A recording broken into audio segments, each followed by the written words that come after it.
5 नौजवानों को तुमने मारा है, मस्जिद के नाम पर गोलियां मारी गई है, पुलिस के बंदूक से गोली निकली, 5 नौजवान शहीद कर दिए गए। 2 दिन पहले की बात है, संभल जिला संभल उत्तर प्रदेश के अंदर हसास इलाका, वहां पर पुलिस की बड़ी फोर्स बड़ी तादाद में पहुंचकर और वहां पर गोली चलाते। क्या मतलब है आर्टिकल 21 का, जिसके अंदर कहा गया protection of our life and personal liberty, हमारी जान की रक्षा करना पुलिस वालों तुम्हारा अधिकार है, तुम्हारी जिम्मेदारी। अगर मेरी उंगली कटती है तो कानूनी एतबार पर तुम मुजरिम होते हो, तुमसे सवाल होगा कि हमको क्यों चोट पहुंची। लेकिन तुम ही भक्षक बन गए, तुम ही राक्षस बन गए। उन मासूम 5 बच्चों की क्या गलती थी? उन्होंने पत्थर मारा तो पकड़कर जेल में डालो। किसी को खामखा गोलियां चलाकर उनके परिवार को तुमने जख्मी किया। उनके परिवार, किसी की बेटे की बुढ़ापे की उम्र में किसी की बाप को, उसके बेटे की लाश को उसके कंधे पर डाला है तुमने। कभी सुख और चैन से नहीं रहोगे। भारत के अंदर आर्टिकल और संविधान है, कानून है, आईन है। भारत का कानून यह कहता है कि 15 अगस्त 1947 में जो मस्जिद है वो मस्जिद ही रहेगी। 15 अगस्त 1947 के बाद अगर कोई किसी मंदिर को मस्जिद बनाया है तोड़कर, उस पर कार्रवाई होगी। वो तो अब से 500 साल पहले वो मस्जिद बनाई गई, शाही मस्जिद है संभल की। अभी देखे एकदम बिल्कुल उग्र है वहां पर, वो पूरा संभल जल रहा। इसीलिए श्रीमद् भगवत गीता में कहा, अहिंसा सत्यम करोदस दया का शांति रपैशुनम दया भुलेश्वलो लूप तवम हीर चापला। एक वक्ता थे रूम में, अभी उन्होंने कहा हमसे कि मैं कुछ सच्चाई पर, जैसे कुरान करीम की आयत है, या अय्युहल्लदीना आमनुत्तकुल्लाह व कूनू मास्सादिकीन, कि अल्लाह से डरो और अच्छे लोगों के साथ हो जाओ, नेक लोगों के, सच्चे लोगों के साथ हो जाओ। इस ताल्लुक से वेद में, यानी सच्चाई के ताल्लुक से, सच के ताल्लुक से वेद का कोई मंत्र दीजिए। मैंने उनको यही मंत्र लिख के दिया। मैंने कहा इसको पढ़िएगा, कुरान करीम की इस आयत का कुछ हिस्सा इस मंत्र का कुरान से मैच करता है। वो ये है, अहिंसा, जुल्म नहीं होना चाहिए, सत्यम, सच बोलना चाहिए, क्रोधस, दया का, गुस्से को कंट्रोल करना चाहिए। जब ये तीनों चीजें होंगी, शांति रपैशुनम, तो फिर शांति आती। श्रीमद् भगवत गीता का श्लोक, एक मंत्र है, बहरे कैफ। तो हमारी मस्जिदें हमारे नमाज जैसी अमल के मुंतजिर है। मस्जिदों को आबाद कीजिए नमाज के जरिए से, मस्जिदों को आबाद कीजिए अजान के जरिए से, मस्जिदों को आबाद कीजिए कुरान करीम के दर्स से, मस्जिद को आबाद कीजिए दीनी बातें पैदा करके, मस्जिद को आबाद कीजिए उसमें जिक्र व अज़कार की महफिल सजाकर जिक्र कीजिए, कुरान की तिलावत कीजिए, वहां पर वक्त गुजारा कीजिए, एतकाफ की नीयत से बैठ जाइए। मस्जिद इबादत की जगह, दुनिया के अंदर मैं समझता हूं कि सबसे पुरसुकून अगर कोई जगह है तो हमारी मस्जिद है, अल्हम्दुलिल्लाह। लेकिन जनाब क्या बोलेंगे, इस उम्मत का जुर्म इतना बड़ा है, मैं बोलता हूं तो मेरे खिलाफ लोग लेटर निकाल देते कि मौलाना अब्दुल्ला गलत बोलता। इस पूरी दुनिया में सबसे बड़ी फजीलत वाली मस्जिद कौन सी? मस्जिद तो सारी यकसा हैं, लेकिन 3 मस्जिदें ऐसी है कि जिनकी फजीलत कुछ ऊपर कुछ नीचे है। सबसे बड़ी मस्जिद फजीलत वाली काबतुल्लाह, बैतुल्लाह शरीफ है, उसके बाद मस्जिद नबवी है, उसके बाद बैतुल मक़दिस है। कंस्ट्रक्शन के एतबार से, तामीरी एतबार से सबसे पहले बैतुल्लाह शरीफ बनाई गई, उसकी बुनियाद डाली गई। उसके बाद बैतुल्लाह शरीफ के बाद मस्जिद अक्सा की बुनियाद डाली गई दूसरे नंबर पर। तीसरे नंबर पर मस्जिद नबवी की बुनियाद डाली गई। लेकिन फजीलत के एतबार से बैतुल्लाह शरीफ के बाद मस्जिद नबवी का नंबर आता है, तीसरे नंबर पर बैतुल मक़दिस का नंबर आता है। बहरकैफ। तो फजीलत के एतबार से इन तीनों मस्जिद बैतुल्लाह में नमाज पढ़ेंगे तो उसका अलग है, मस्जिद नबवी में नमाज पढ़ेंगे तो उनकी फजीलत अलग है, और मस्जिद आप बैतुल मक़दिस में नमाज पढ़ेंगे तो उनकी फजीलत अलग है। मस्जिद सारी की सारी काबिल रिस्पेक्ट है, काबिल सम्मान है, पवित्र है, पाक है मस्जिद। लेकिन इन मस्जिदों को सबसे ज्यादा किनके नजर में खटकती? जब अल्लाह के नबी काबतुल्लाह मस्जिद बैतुल्लाह के शरीफ नमाज पढ़ने जाते तो कुफ्फारे मक्का आपको रोकते कि आप क्यों जा रहे नमाज पढ़ने के लिए, आपको नमाज पढ़ने नहीं देंगे, बल्कि आपके गले में कपड़े डालकर बल दिया करते थे, बल्कि आपको तकलीफ देते थे, आपके गर्दन पर ओजड़ी डाल देते थे। तो इसलिए अल्लाह ने कुरान करीम के अंदर यह आयत नाजिल फरमाई, वमन अज़लमु मिम्मन मनअ मसाजिदल्लाहि अन युज़करा फ़ीहा इस्मुहु व सआ फ़ी ख़राबिहा।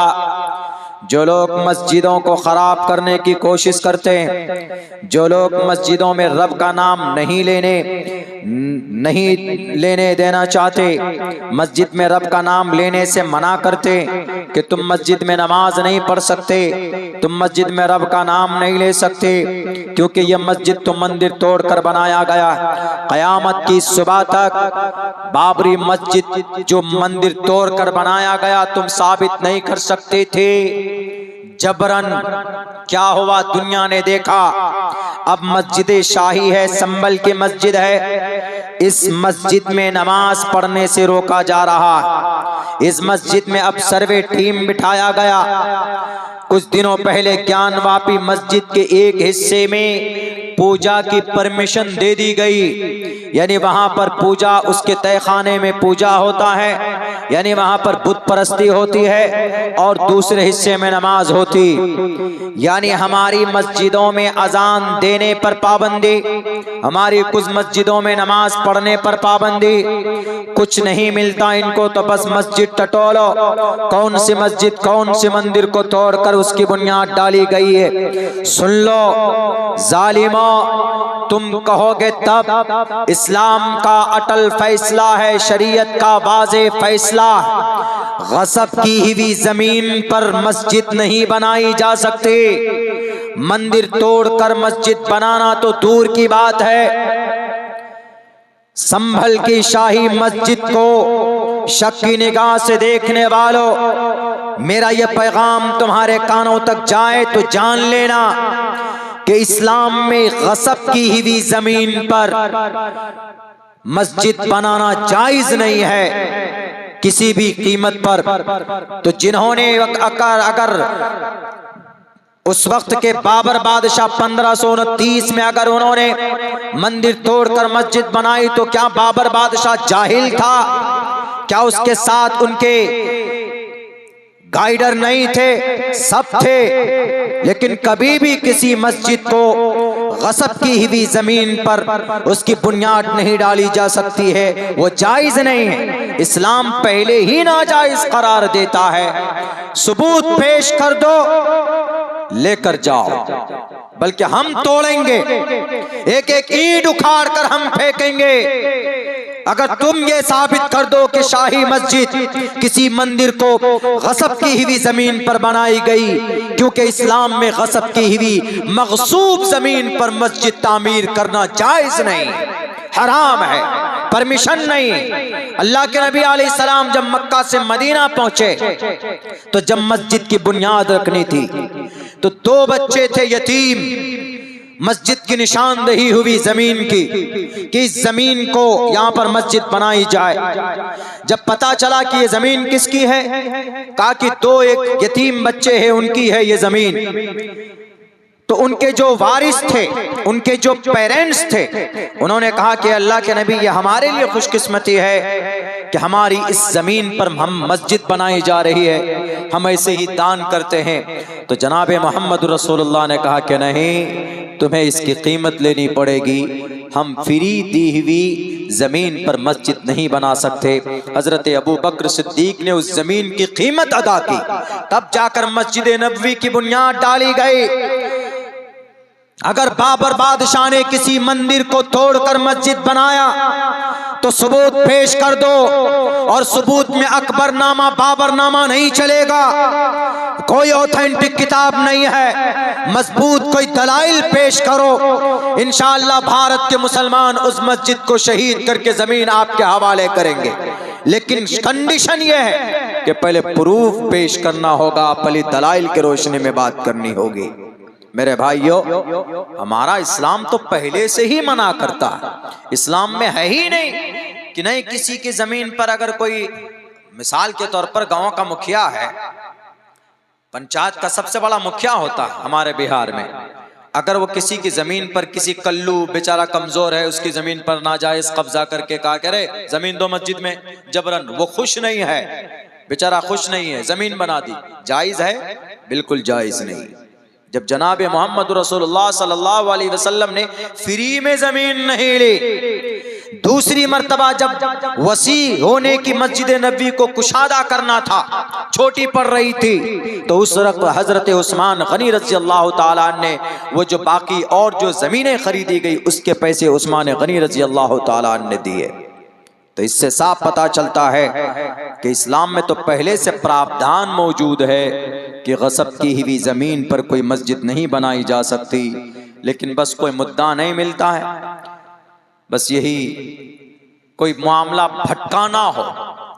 असल में वहां इलेक्शन हुआ है, उपचुनाव किसी जगह पे, उस जगह पर कुछ बड़ा घोटाला पकड़ा जाना है, कुछ करप्शन, कुछ गड़बड़ी, तो अब लोग उधर मुतवज्जो होंगे, तो उधर से बचने के लिए वहां पर दंगा करा दिया, और दंगे में 5 मासूम बच्चों को गोली मारी है पुलिस वालों ने।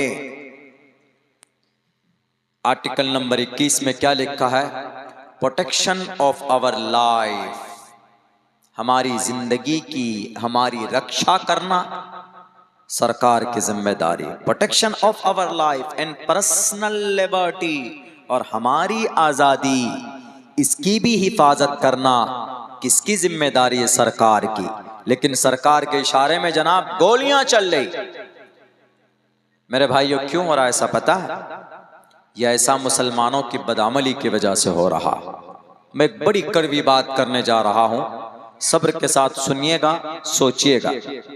हमने क्या कहा? सबसे मुकद्दस जमीन अगर पवित्र और मुबारक कोई सबसे पहला घर है इस दुनिया में, इस जमीन पर, तो बैतुल्लाह। इन्न अव्वल बैतिन वुज़िया लिन्नासि लल्लज़ी बिबक्कत मुबारकन व हुदल लिल आलमीन। वो एक ऐसी, उसकी बरकत से वो पूरा शहर मुबारक है। ला उक़सिमु बिहाज़ल बलदि व अंत हिल्लुम बिहा वत्तीनि वज़्ज़ैतूनि व तूरि सीनीन व हाज़ल बलदिल अमीन। अमन की जगह, इससे मुराद यही। संस्कृत में भी है, शंभल गराम गुक्यस्स बराहमणयस्स, शंभल गराम, अमन की जगह, उसी को कहा गया। इन्न अव्वल बैतिन वुज़िया लिन्नासि लल्लज़ी बिबक्कता, जो मक्के में है सबसे पहला घर जो बनाया गया। इन्न अव्वल बैत, अल्लाह के घरों में जो सबसे पहला घर जो बनाया गया इस जमीन पर। इन्न अव्वल बैतिन वुज़िया लिन्नास, जो लोगों के लिए, लोगों की इबादत के लिए। लल्लज़ी बिबक्कता, वो मक्के में है, वो बैतुल्लाह। बिबक्कत मुबारकन, बरकत है, वहुदन, हिदायत है, वरहमा, रहमत है। किनके लिए? पूरे जहान वालों के लिए, रहमतुल लिल आलमीन। इन्न अव्वल बैतिन वुज़िया लिन्नासि लल्लज़ी बिबक्कत मुबारक व हुदल लिल आलमीन, हिदायत है पूरी दुनिया वालों के लिए। कौन? काबतुल्लाह। लेकिन पता है इस काबतुल्लाह, उसका ढांचा क्या है? काबतुल्लाह, बैतुल्लाह शरीफ की, काले रंग का है, चौकोर है, 4 कोने का है। अभी रियाज में, कैपिटल ऑफ सऊदी अरब, इस महीने वहां पर एक विंटर फेस्टिवल ऑर्गेनाइज किया गया है। विंटर फेस्टिवल मतलब सर्दी के मौसम में तिजारती कोई फेस्टिवल। तो उस फेस्टिवल में कोई प्रॉब्लम नहीं है, हो सकता है। जैसे कहीं पर मार्केट लगता है ना, हम लोगों के यहाँ हमारे जो कि हाट में बुध और इतवार के दिन मार्केट लगती है, यानी उस दिन ज्यादा लोग आते हैं सामान लेकर। आप लोगों के यहाँ भी लगता होगा कहीं कहीं कि भाई आज कहीं इतवार में, कहीं सोमवार में, कहीं मंगल में, कहीं बुध में लगता है, तो उससे बाहर से भी लोग आते हैं। कहीं पर मेला लगता है, जैसे सोनपुर का मेला है, बहुत सारी चीजें उल्टी सीधी भी होती है। इधर अंधासुर का मेला, उत्तर प्रदेश में हम लोग पढ़ते थे, कहीं कहीं घोगाल का मेला, बानसर का मेला, ये सब मवेशी वगैरह भी लाते हैं लोग वहां से जाके। तो वैसी एक तिजारती फेस्टिवल अच्छी बात है, आदमी अगर करता है तो कम्युनिकेशन बढ़ता है। आपकी इस बस्ती में जलसा हुआ तो बहुत दूर से दुकान वाले भी आए, बहुत दूर से मुकर्रिर भी आए, और बहुत दूर से लोग जलसा सुनने भी आए। कम्युनिकेशन बढ़ा, आपके गांव को जाना लोगों ने, आपके किरदार को जाना, आपका अखलाक क्या वो भी जाना जाता है इसमें। जब आदमी कहीं बाहर से आता है तो इससे पता चलता, अरे यार हम फलां जगह गए थे, आदमी बहुत अच्छे थे, वहां के बड़े अखलाकमंद थे। ऐसा होता है कम्युनिकेशन, जब एक लोग दूसरे उसमें जाते। तो वहां पर भी हुआ, तो वहां पता है सबसे जो गलती हुई है, जो सबसे बड़ी जो शरीयत के खिलाफ काम हुआ है, मैं वो आप लोगों के सामने रखना चाहता हूं। मीडिया ने नहीं उछाला है इसको, लेकिन वो चीजें प्रिंट मीडिया में है, सोशल मीडिया में नहीं है, लेकिन प्रिंट मीडिया में है। वो क्या हुआ, तकरीबन 250 से कहीं ज्यादा सिंगर बुलाया, सिंगर, गाना गाने वाले, गाना गाने वाली, मर्द औरत दोनों, जिनको गुलूकार, गुलूकारा, सिंगर, म्यूजिशियन, म्यूजिक। बीबीसी ने यह कहा है कि दुनिया का सबसे बड़ा म्यूजिक त्योहार है ये, दुनिया का सबसे बड़ा गाने का त्योहार अभी चल रहा है। जब उनसे पूछा गया वहां के जिम्मेदार से कि आप इस मुकद्दस जमीन पर, चूंकि सऊदी एक ऐसी जगह है जहां से हम लोगों का आस्था जुड़ा हुआ है, बैतुल्लाह वहां पर है, मस्जिद नबी वहां पर है, कुरान वहां नाजिल हुआ, सहाबा की तादाद वहां पर, अल्लाह के नबी वहां पैदा हुए, हमारा आस्था जुड़ा हुआ है।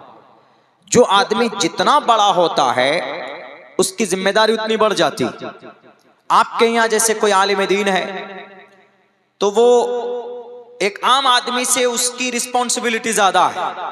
एक आम आदमी है, कहीं पर भी खड़े होकर सिगरेट पी सकता है, क्यों? एक आम आदमी है, कोई वो नहीं है, उसका बहुत ज्यादा मकाम मर्तबा नहीं है, उसको देखकर लोग कुछ हासिल नहीं करते, कुछ नहीं, अरे पीता है, सिगरेट पी रहा। लेकिन कोई आलिम दीन, कोई मुहज्जम आदमी खड़े होकर ऐसे सिगरेट पिए तो क्या कहेंगे, अरे मौलाना आप ही ऐसे कर रहे हैं, आप तो रोल मॉडल हैं, आप तो अच्छी बात बताते हैं और आप ही सिगरेट पी रहे हैं।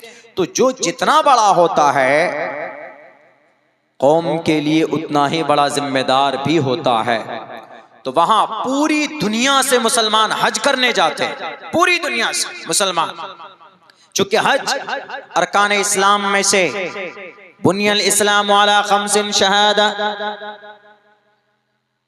5 चीजों पर इस्लाम की बुनियाद है। अरकान इस्लाम कलीमा, नमाज, रोजा, ज़कात, हज।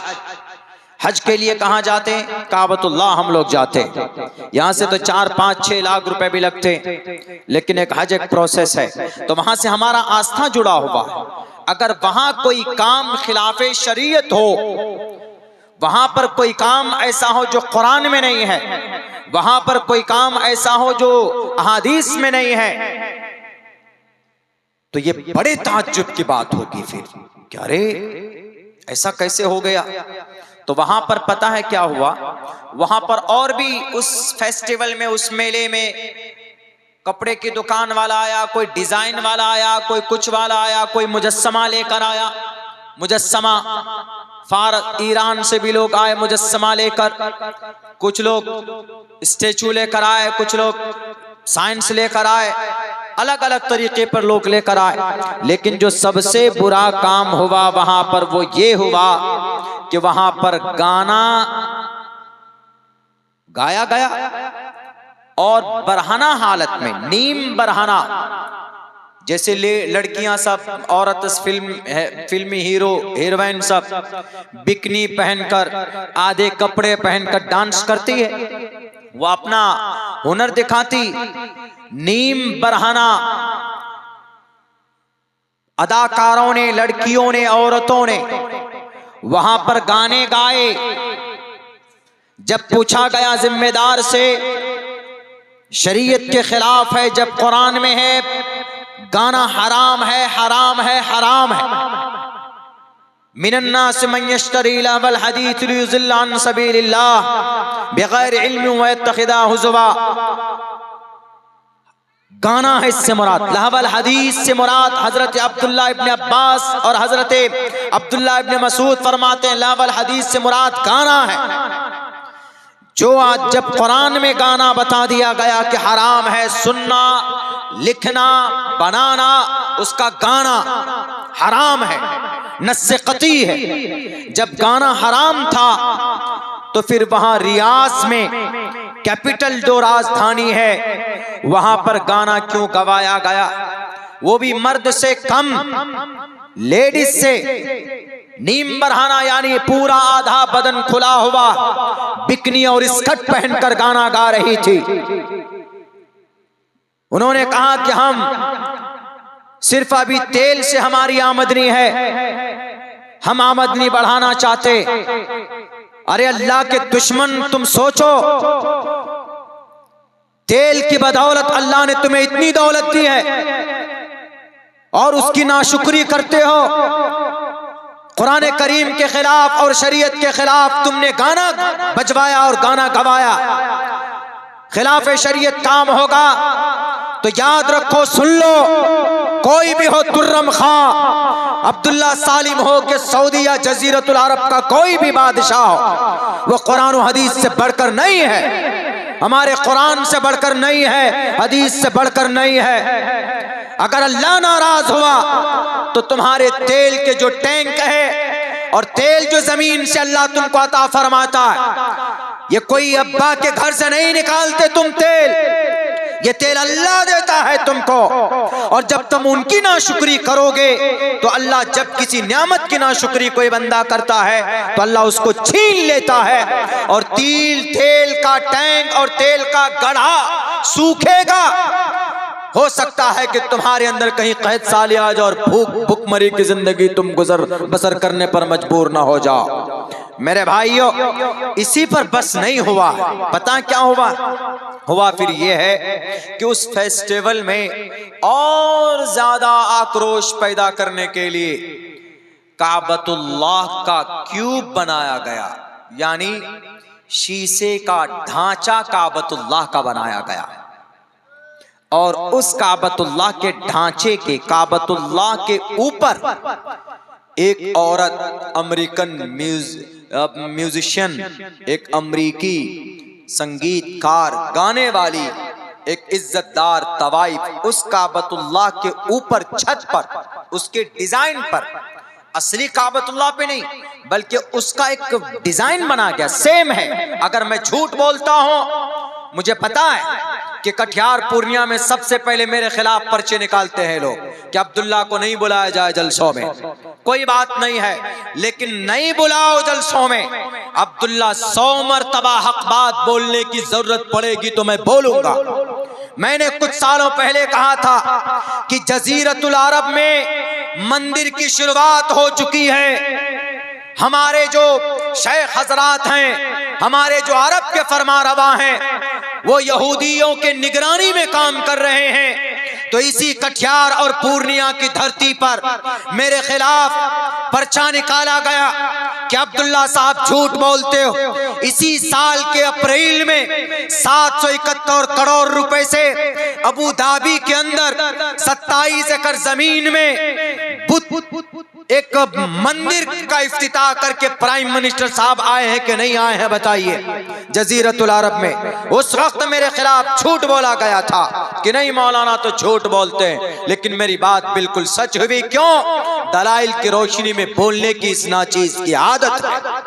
मेरे भाइयों, काबतुल्लाह का एक ढांचा बनाया गया और उस मनहूस उस औरत की ये जुर्रत और वहां की एडमिनिस्ट्रेशन की ये बेअदबी कि काबतुल्लाह के छत पर खड़े होकर और नंगे एकदम बिकनी पहनकर बाल खोलकर गाना गाए, उस गाना को गाए जिसके बारे में कुरान में कहा गया व मिनन्नास मन यश्तरी लहवल हदीस लियुज़िल्ला अन सबीलिल्लाह बिगैर इल्म व यत्तखिदा हुज़वा उलाइका लहुम अज़ाबुन अलीम। सुन लो, तुम में से जो लोग गानों को खरीद कर लाते, नबी के जमाने में नजर बिन हारिस एक शख्स था, जब नबी कुरान पढ़कर सुनाते तो वह आदमी ईरान जाता और वहां से किस्सा कहानियां लेकर आता, और जब देखता कि यह आदमी इस्लाम के करीब हो रहा, कुरान सुन रहा, तो फौरन उसको कहते कि आओ मैं तुम्हें रुस्तम और अस्फंद यार की लड़ाई की किस कहानियां सुना रहा। देखो तुम्हारे कुरान की बात से ज्यादा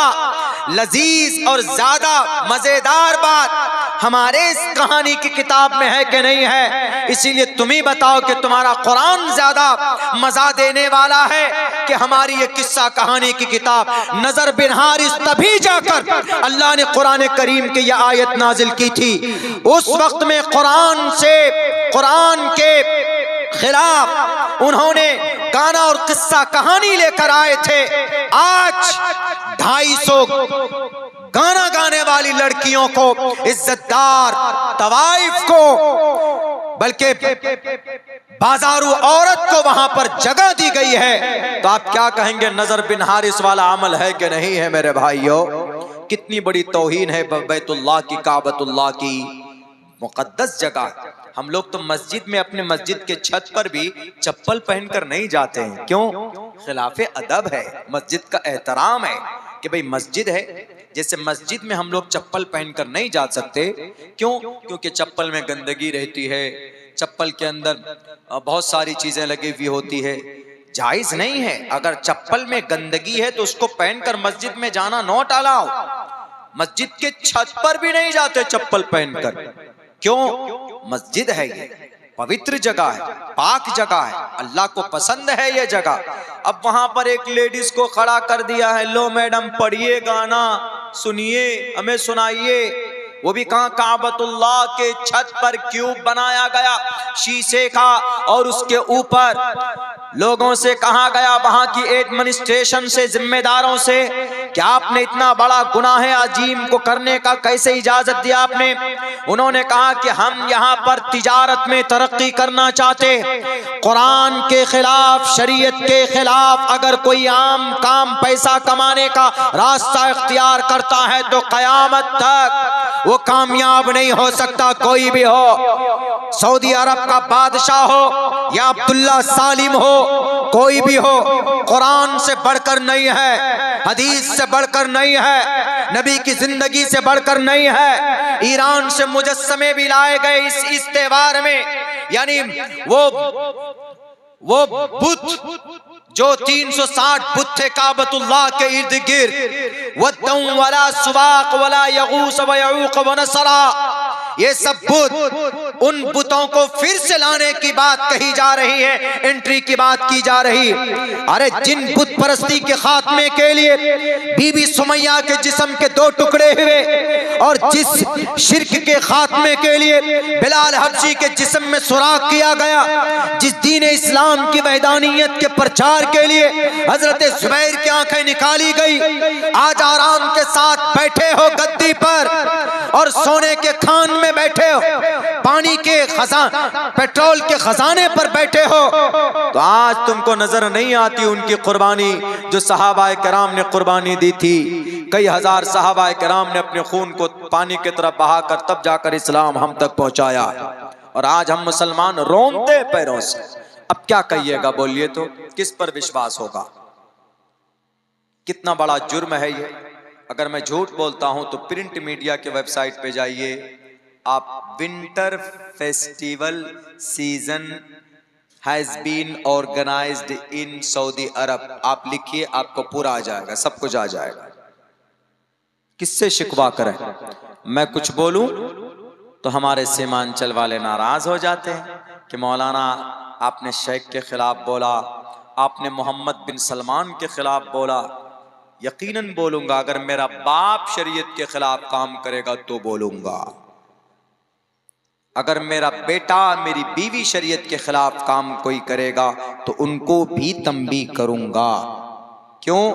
ये इस्लाम का नेचर है। अल्लाह के नबी ने फरमाया, मन रआ मिनकुम मुनकरन फल्युगय्यिरहु बियदी फ़इल्लम यस्तती फ़बिलिसानी फ़इल्लम यस्तती फ़बिक़ल्बी वज़ालिका ज़अफ़ुल ईमान, रवाहुल मुस्लिम।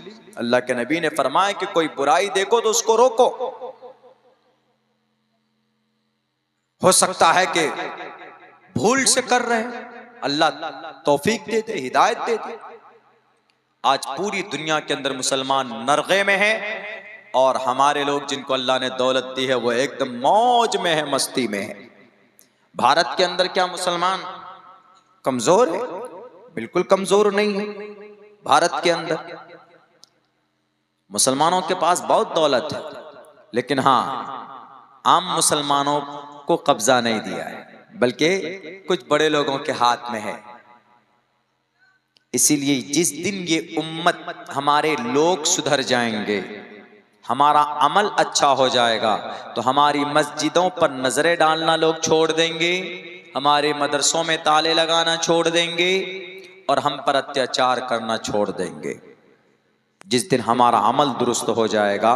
इसीलिए मुसलमानों, मैं हर जलसे में आखिर में यही बातें कहता हूँ कि हम मुसलमानों को अपने अमल को सुधारने की ज़रूरत है, वरना हमारे पास बहुत दौलत है। आपको इस मस्जिद की तामीर के लिए चंदा करने की कोई ज़रूरत ही नहीं थी, अगर हमारी वो तंजीम अगर आपकी मदद करती। कौन सी तंजीम?